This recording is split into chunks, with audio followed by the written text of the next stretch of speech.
Hello, and once again, we are live with the Modern Mystery School UK and EU podcast and YouTube channel. And today we are joined by the lovely Julia. Julia, how are you doing?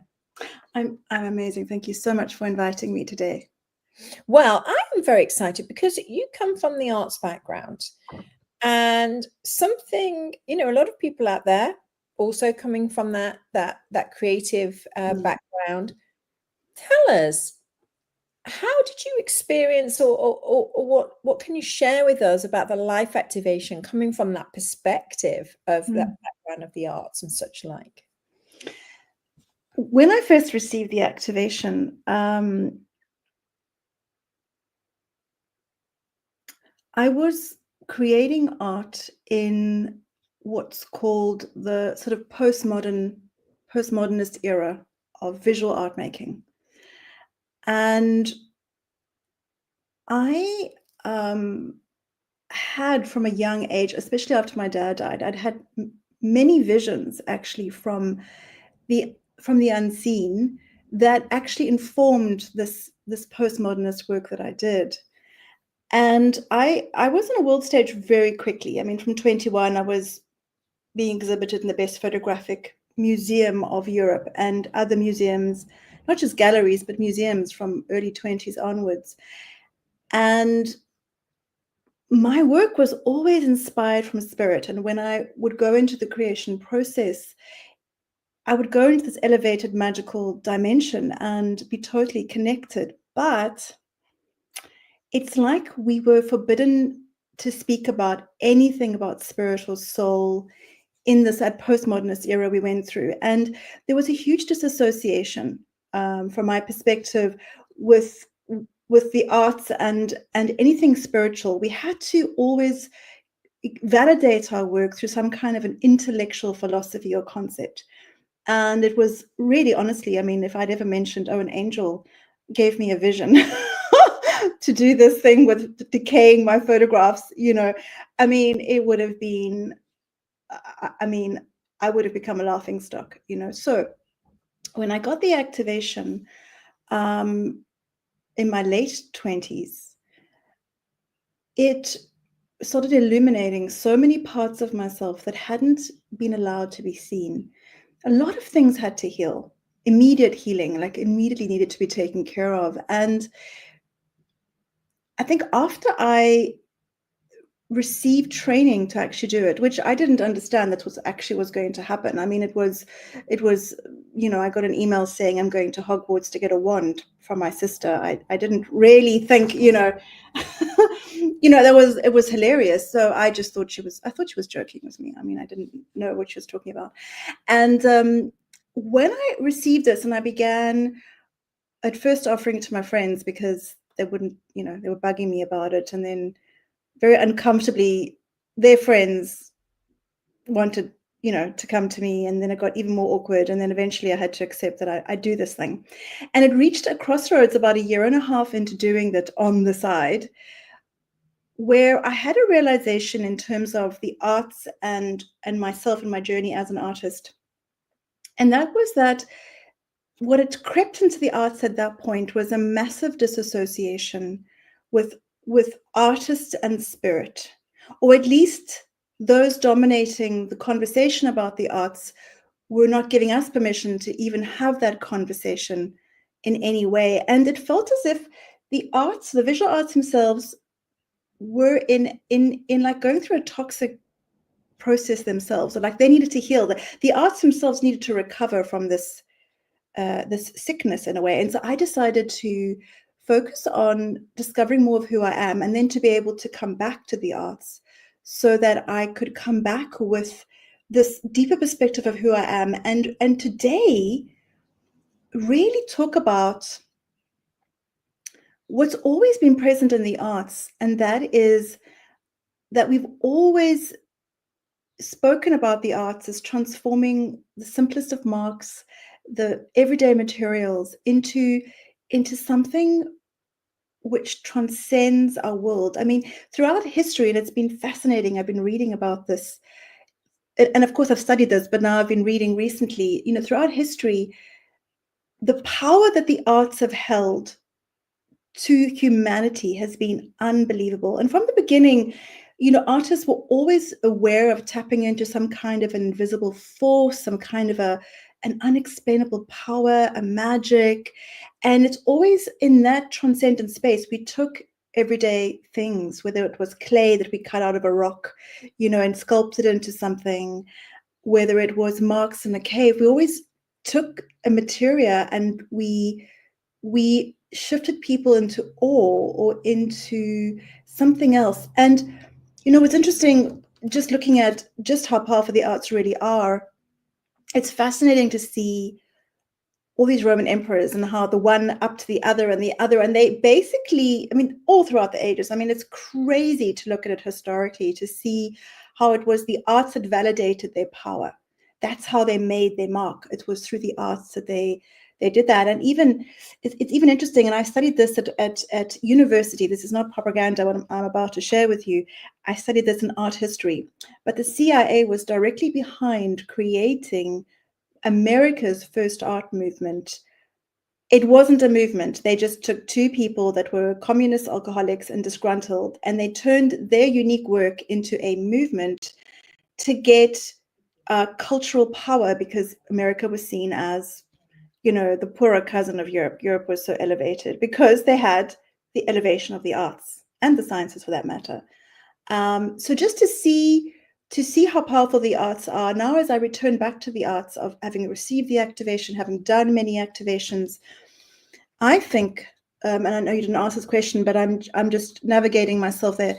I really feel that now more than ever, it is time for artists to reconnect to the parts of themselves. When I say artists, I mean creators. I'm talking about especially people also in design, because design has the most radical influence on our visual landscape, our mental landscape, everything. So for designers, for creatives, for website developers, for anyone, any creative endeavor, fashion designers, musicians, of course, any kind of artist, we now need to reach up and grab for more of who we are, more of our spiritual materia, the knowledge, the magic of who we are, which is contained in the DNA, which is what the life activation does. The life activation connects you to DNA that's never seen the light of day, parts of you that have been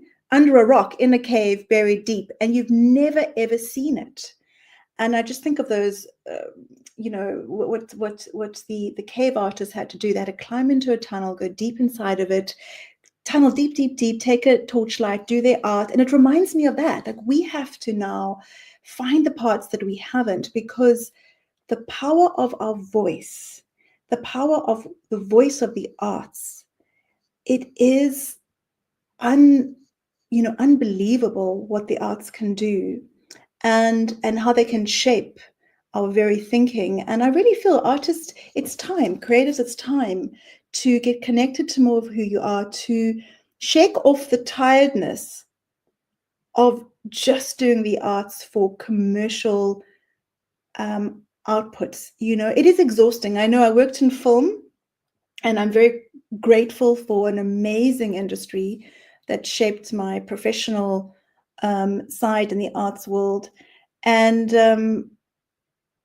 over and above being an actual functioning artist in the world, but it's such an incredible industry. But I genuinely reached such exhaustion for producing art so that we could buy more insurance, toilet cleaner, toothpaste, whatever it was that I had to create work for, in the commercial world. And when we as artists can start to reach up for more, we can start to do some pretty magical things. And most importantly, we can find our fulfillment again and our joy.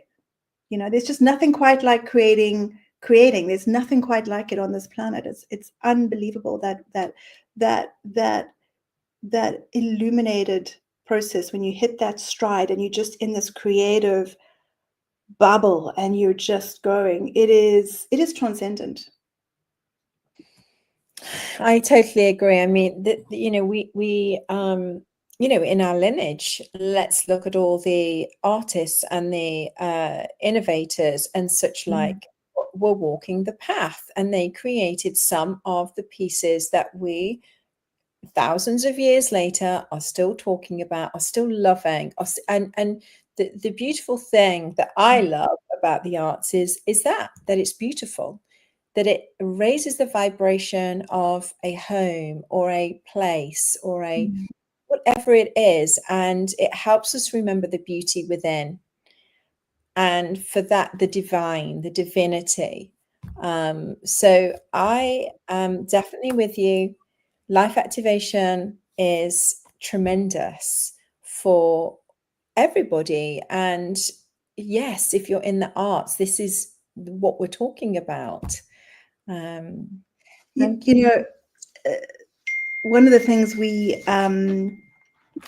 we talk about in the mystery school tradition is that, and it's kind of behind closed doors teachings and empower that self-right, but we start to unveil something, and of course that is reserved for that very sacred process. But I will give a little hint that in many ways, who we really are in the universe is, in a way, the artist of the universe. We're the ones that create realities, and it starts with a blank canvas. And what are you going to create? So what I feel has happened over the eras is we've lost a connection to the importance of the arts. And one of the things that upsets me dearly is the fact that we're taking the arts systematically out of schools. And that is happening in the Western world. I can't speak for the East, but in the West, it's happening systematically, country by country. I've spoken to people, this is happening. So we're starting to forget why, they're so important. And also we've used the arts so much actively for propaganda in the last 100 years. But as you said, the arts really are about connecting us to a transcendent state. And part of that is beauty. How do we take everyday objects? How do we take everyday marks? How do we take everyday materials and elevate them up so that we are touching parts of our soul through a perspective of beauty, where we can see something phenomenal and really touch heaven in a way? So that's that transcendent piece that the arts have always been designed to do, that sometimes, because it's been used for so much propaganda, we've lost our way. But if you go back in history, you think, oh my goodness, and at what juncture with the power that the arts had. And so I've always felt that a creative is not just an artist. I've seen incredible creativity in tech, in computer science world, and AI. I mean, I think creativity is universal for all of us. And what the life activation does is it really plugs you into those more hidden parts that you haven't seen, and starts you on a journey, and no one can take it away from you. Once you're activated, that keeps flowing for years. It's absolutely mind-blowing that we have in our lineage for thousands of years waiting in the shadows until we were ready, which was a very important time in history, when we were ready in 1997. It's been waiting for us to reconnect to more of all of who we are, and including this incredible creativity, that if more of us were connected to it, I mean, what could we do, all of us in our different fields, to reshape the world? I mean, it's just the magic of what this life activation can do is amazing. But it keeps working for years and years and years, and it has a very, very unique intelligence for helping you to let go of the obstacles in your mind, your body, your whatever you've been dealing with that's been stopping you. So it moves little things out the way, it illuminates things, it moves things out the way, it illuminates things. And you go on this continuous journey of magic and discovery as a result of the life activation. And so for all creators out there, which pretty much includes all of us really, basically we're all creatives. I mean, I started with artists, but I really want to say, actually, we're all creatives. I'm just, I was just trying to make a point that the arts just illuminate our creativity. Every single one of us is creative, and we all need this from a perspective of pure creativity. So I can't recommend this more for everyone to consider. Thank you. Thank you. That is a perfect place to end. Our time has whizzed by, and I totally agree. If you want to have a life activation and just want to find out more, then of course let us know. We're in over 55 countries, so we can connect you with somebody. We'll find somebody for you. Thank you, Julia. Thank you. I'm going to get you back on and talking about the other parts of the path and initiation and such like. So thank you so much. Such a pleasure. Thank you so much.